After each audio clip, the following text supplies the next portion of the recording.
रीमा काकू रोजच्याप्रमाणे सकाळी 6 वाजता घराच्या बाहेर पडल्या. समोरच्या बागेत त्यांच्या काही मैत्रिणी मिळून प्राणायाम करण्याचा आणि परतीच्या वेळी काही बागेतील फुले घेऊन त्या घरी येत असत. हा त्यांचा नित्यनियम होता. गेल्याच वर्षी त्या सोसायटीत राहायला आल्या होत्या. रीमा काकूंचे पूर्वीचे घर म्हणजे छान सुंदर बंगलाच होता.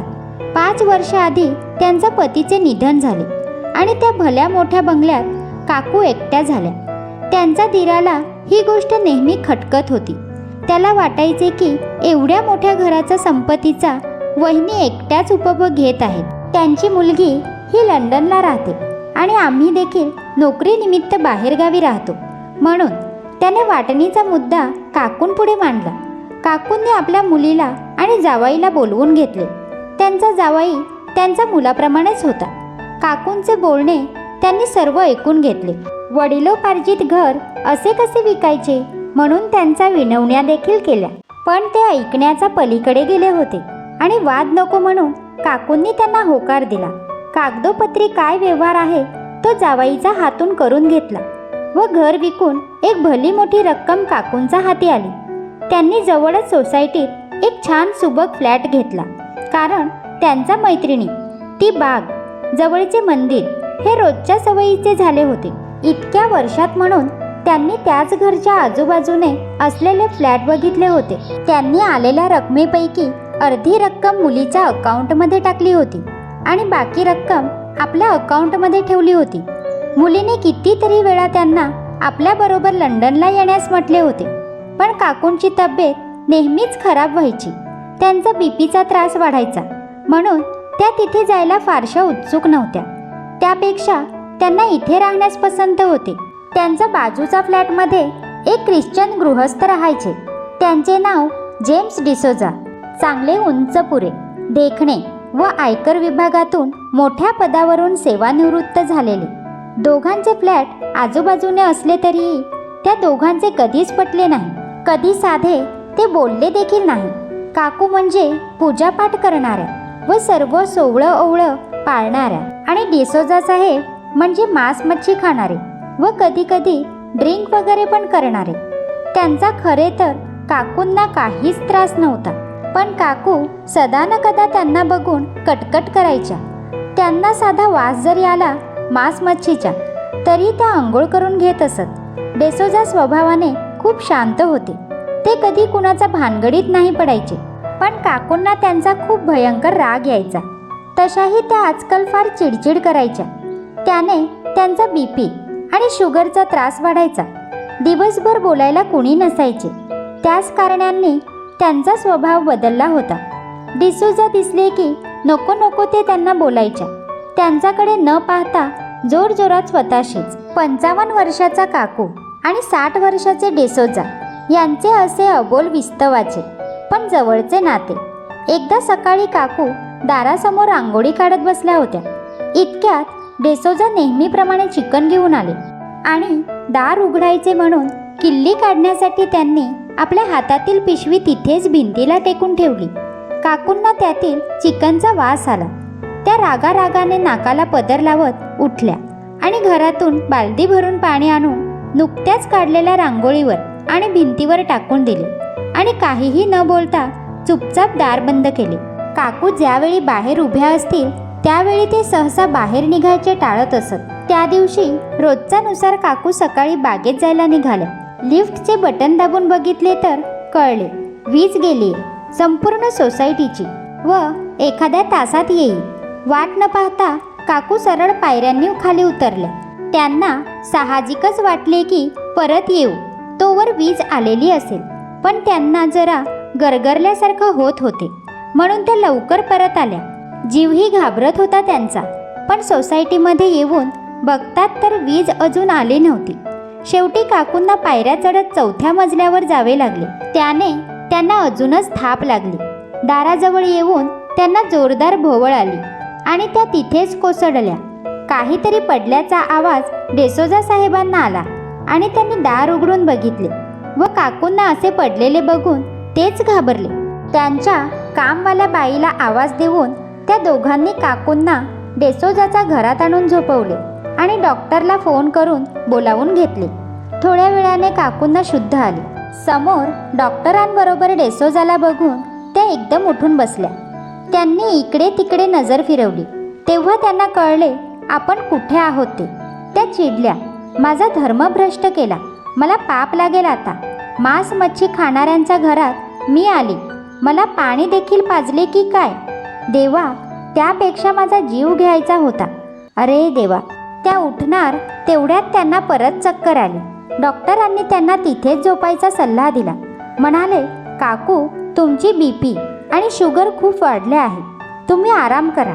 तुमचा धर्म वगैरे काही भ्रष्ट नाही झाला. तुमच्या नळाला जे पाणी येतं तेच पाणी डिसूजा साहेबांकडे येतं.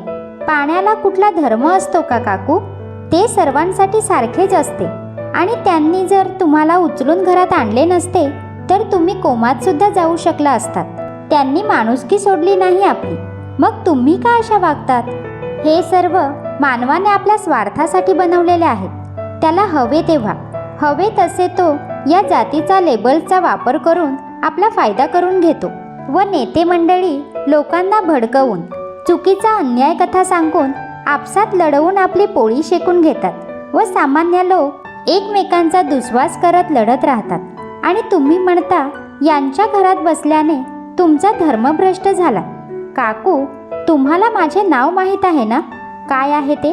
डॉक्टर जबीर खान. मी मुस्लिम आहे. मी मांस मच्छी खातो. माझा हातचे तुम्हाला औषध, इंजेक्शन चालते, तुम्हाला चेक केलेले चालते. तेव्हा तुमचा धर्म भ्रष्ट नाही होत का? काकू, सिर्फ इंसानियत ही एक धर्म होता है, इतना ध्यान में रखिए. जात धर्माचा विचार जर त्यांनी केला असता तर आज तुमच्याबरोबर काहीही होऊ शकले असते. काकूंच्या डोळ्यात पाणी आले. त्या म्हणाल्या, मला माफ करा डिसूजा साहेब, मैंने आपको हमेशा भला बुरा बोला, इतना गुस्सा किया आपसे, फिर भी आपने मेरी जान बचाई. मुझे माफ कर दीजिए, मुझे तो शर्म आ रही है अपने आप की. बेटा जबीर, तुमने मेरी आंखें खोल दी. तुम सच बोल रहे हो. सिर्फ इंसानियत ही सच्चा धर्म है. नफरत से विनाश के अलावा कुछ भी हासिल नहीं होता है. असे म्हणत काकू उठल्या. तेव्हा त्यांना परत चक्कर आली आणि त्या सोफ्यावर बसल्या. डॉक्टर जबीरने त्यांना मग ॲडमिट व्हायला सांगितले. 2 दिवस त्या ॲडमिट होत्या. तेव्हा त्यांचे सर्व खाण्यापिण्याचे, औषध, फळे हे सर्व डिसूजा यांनी बघितले व या 2 दिवसात त्यांची छान मैत्री झाली होती. काकूंना फार वाईट वाटायचे की आपण किती माणुसकी सोडून वागलो होतो. तरी डिसूजा कधी उलटून बोलले नाही की वाईट वाटून घेतले नाही आणि आजही तेच सर्व सेवा करत आहेत. त्यांनी कधीच आपली माणुसकी सोडली नाही.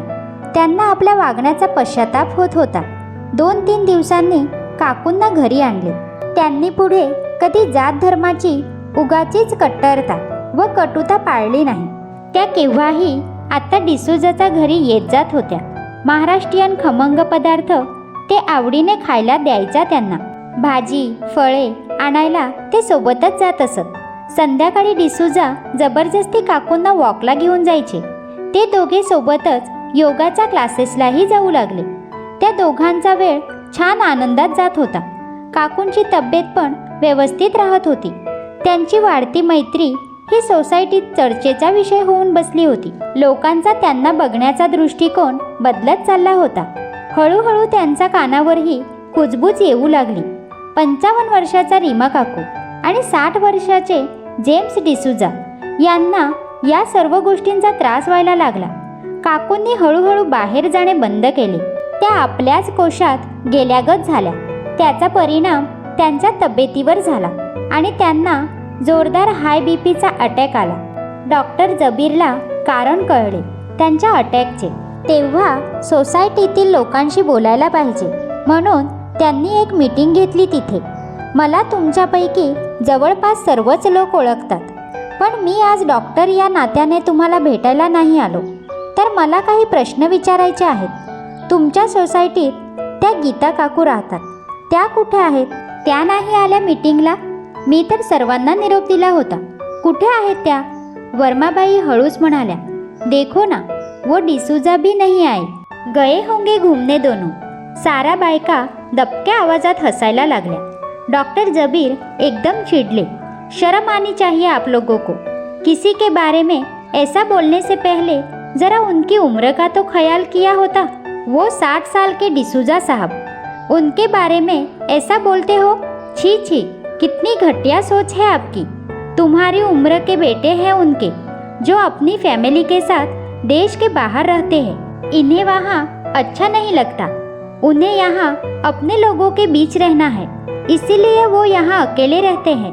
और रीमा काकू, उन्हें तो सिर्फ एक बेटी है, वो लंदन में रहती है। रीमा काकू की तबीयत ठीक नहीं रहती, इसलिए वो अपनी इकलौती संतान के पास नहीं रह सकती। लेकिन आपको मैं ये सब क्यों बता रहा हूँ? आपको तो कोई फर्क नहीं पड़ता कि वो कहाँ है। बस आपको तो बातें करने का टॉपिक मिल गया है। वो साथ दिखे तो आपको बोलने का मौका मिल जाता है। लेकिन क्या आपने किसी ने भी उनकी कभी खैरियत पूछी? तबीयत कैसी है ये पूछा? किसी चीज़ की ज़रूरत है क्या ये पूछा? नहीं ना।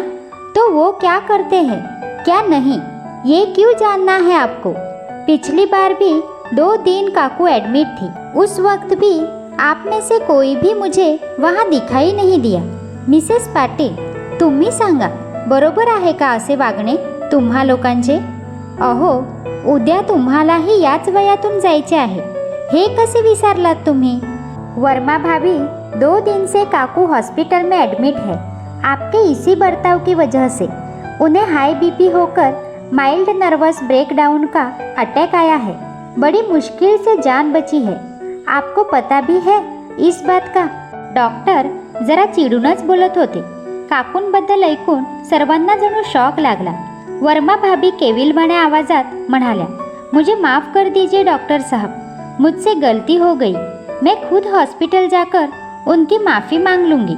दुसऱ्या दिवशी सकाळी संपूर्ण सोसायटीचा ग्रुप हॉस्पिटलमध्ये पोहोचला। तिथे काकूंची मुलगी, जावाई आलेले होते। डिसोजा साहेबही होते तिथे। तिकडे वर्मा भाभीने आपल्या वागण्या बोलण्याबद्दल काकूंची माफी मागितली। त्यांच्यामुळेच ही वेळ काकूंवर आली याचे त्यांना फार वाईट वाटत होते। काकूंची मुलगी आरोही हिने डिसोजाचे आभार मानले आणि म्हणाली की दोन्ही वेळी तुम्ही आईची खूप काळजी घेतली। आप नहीं होते तो पता नहीं माँ का क्या होता। मुझे हमेशा लगता था कि मुझे भाई चाहिए था जो माँ का ख्याल रख सके, लेकिन आपके तो 2 बेटे हैं, फिर भी आप आज अकेले रहते हैं। आपको देखकर माँ मुझे बोलती है, बेटों से तो बेटी भली है, जो वक्त पर दौड़कर तो आती है। आज मुझे लगता है अच्छा हुआ मुझे भाई नहीं है। आरोही आपल्या आईजवळ जाऊन बसली आणि आईच्या डोक्यावरून हात फिरवत म्हणाली, मी एक निर्णय घेतला आहे जो मला सर्वांना सांगायचा आहे, विशेषतः या सर्व सोसायटीतील लोकांसमोर। सर्वांना माहिती आहे माझी आई एकटी राहते, तिला माझ्याकडचे वातावरण सूट होत नाही आणि मी इथे येऊन राहू शकत नाही। तसेच डिसोजा अंकल देखील एकटेच राहतात। हे दोघे सोबत फिरले, वॉकला सोबत गेले, बाजारात सोबत गेले, आपला वेळ त्यांनी सोबत घालवला, एकमेकांचा सुखदुःखात साथ दिली, मदतीचा हात दिला। तर यात चुकीचे काय आहे? का तुम्हा लोकांना त्यात वाईट व अनैतिक वगैरे दिसले? ते दोघे काय 16-17 वर्षाचे आहेत का, जे तुम्हाला त्यांचे वागणे बरोबर वाटले नाही? ते दोघेही एकटे आहेत हो आयुष्यात। या वयात मानसिक आधाराची गरज असते, बोलायला आणि शेअर करायला कुणीतरी हवे असते। याच आधारासाठी आणि आपल्या समवयस्क माणसामध्ये राहता यावे म्हणून माणसे अनाथ आश्रमात किंवा वृद्धाश्रमामध्ये जातात। पण मला नाही वाटत माझ्या आईने असा काही निर्णय घ्यावा, म्हणून मी तुम्हा सर्वांना सांगू इच्छिते की यानंतर आई आणि डिसोजा अंकल हे एकत्र राहतील। हे दोघेच आता एकमेकांसाठी समाज व त्यांची नियमावली तेच ठरवतील। काय चांगले व काय वाईट हे त्यांना त्यांचे ठरवू देत। त्यांचा कम्फर्ट लेवल व लिमिट्स वगैरे यात कृपया कुणीही डोके लावू नये व नैतिकतेचा न्यायाधीश बनू नये अशी नम्र विनंती आहे। सर्वांचा एकसाथ तोंडून निघाले, काय म्हणजे लिव्ह इन रिलेशनशिपमध्ये आजकालच्या मुलांसारखे? सोसायटीतील लोक आपापसात कुजबुजत होती। एकदम काकू खूप चिडल्या, अगं तुला वेड वगैरे लागले आहे का आरोही? काहीही काय बोलते? तुझ्या जिभेला काही हाडं आहे की नाही? जावाई समोर काय भलते सलते बोलत आहेस? आरोही म्हणाली, आई, मी जे बोलते आहे ते योग्यच आहे आणि तुझ्या, डिसूजा अंकलचा, माझा, सर्वांच्या भल्याचे आहे हे. लोक काय म्हणतील याचा विचार करू नकोस आणि सर्वांसमोर मी हे मान्य केले. तुझ्या जावाईलाही मान्य आहे, तर बाकीच्या लोकांचं काही देणं घेणं नसावे. मी तर लग्नच लावायला तयार होते, पण अंकल आणि डॉक्टर म्हणाले आज लिव्ह इन रिलेशनशिपला कायदेशीर मान्यताच आहे. आई, मी तयार आहे, तुझे जावई तयार आहेत, डिसोजा अंकल देखील तयार आहेत आणि डॉक्टर देखील तयार आहेत. हे वाक्य म्हणत डॉक्टर आत रूममध्ये दाखल झाले. सर्वांच्या नजरा त्यांच्याकडे वळल्या. आरोही, अगदी योग्य निर्णय आहे तुझा. सर्वच तयार म्हटल्यावर कोण काय बोलेल याची पर्वा नाही करायची काकू. काकू, या निर्णयाने उलट लोकांची तोंड बंद होती की यांना घरच्या लोकांची साथ आहे म्हणून असे निर्णय घरच्या लोकांनी घेतले तर अनाथाश्रम, वृद्धाश्रममध्ये जाण्याची गरज नाही राहणार कुणाला. समाजात असे एकटे एकटे राहणारे कितीतरी लोक आहेत. खूप छान निर्णय घेतला आहे आरोही तू. मग एका योग्य आणि छान निर्णयाचे स्वागत आपण टाळ्या वाजवून करूया. नूतन आयुष्यात प्रवेशाच्या शुभेच्छा हं, असं म्हणत सर्वांनी मनोसोक्त टाळ्या वाजवायला सुरुवात केली. रेडिओवर मंद आवाजात गाणं वाजत होते. भले बुरे जे घडून गेलं विसरून जाऊ सारे, क्षणभर जरा विसावू या वळणावर, या वळणावर. तर मित्रांनो, आपल्याला ही स्टोरी आवडल्यास आपल्या मित्रांना शेअर करायला विसरू नका. तसेच लाईक करा आणि सबस्क्राईब करायला पण विसरू नका. Thank you for watching.